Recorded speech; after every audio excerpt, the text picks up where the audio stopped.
Well, hi, this is Ken with Village Green, and today I wanted to answer the question, what happened to my pre-emergent? Why is it not working as well as I thought it should?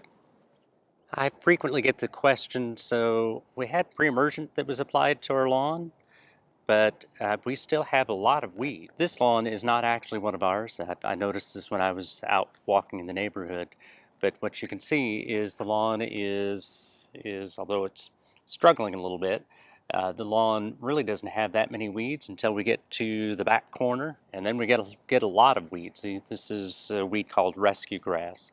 That's a winter weed that comes up, and the reason that we see this patchiness, I'm sure this area got just the same amount of pre-emergent as the rest of the lawn, and then you can see even similar across the alley. The neighbor also has the same issue going on where they've gotten really good control of the weeds except for the back edge of the lawn.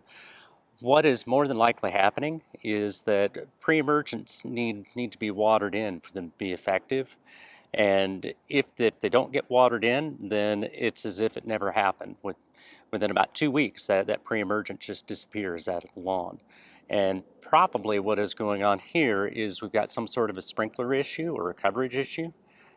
Maybe a zone isn't coming on, or they may have a rotary head that isn't turning. But almost without exception, this is what I see when we have a patch like this, where we had good control. Uh, Again, this is not our lawn, but where they had good control here, and then we have a good sized patch where we've got a lot of weeds. Same thing here in the parkway. They probably just don't have as good a coverage here as is in the rest of the lawn. So that's my best guess as I walk the neighborhood as to what's happening here. And this is what I see in a lot of lawns as we treat, is if we have a major breakthrough where most of the lawn is looking good and then one area just really doesn't look very good, it's almost always something water related. If you like these videos, please subscribe to our YouTube channel and send them on to your friends and family. This is Ken with Village Green, local experience you can trust.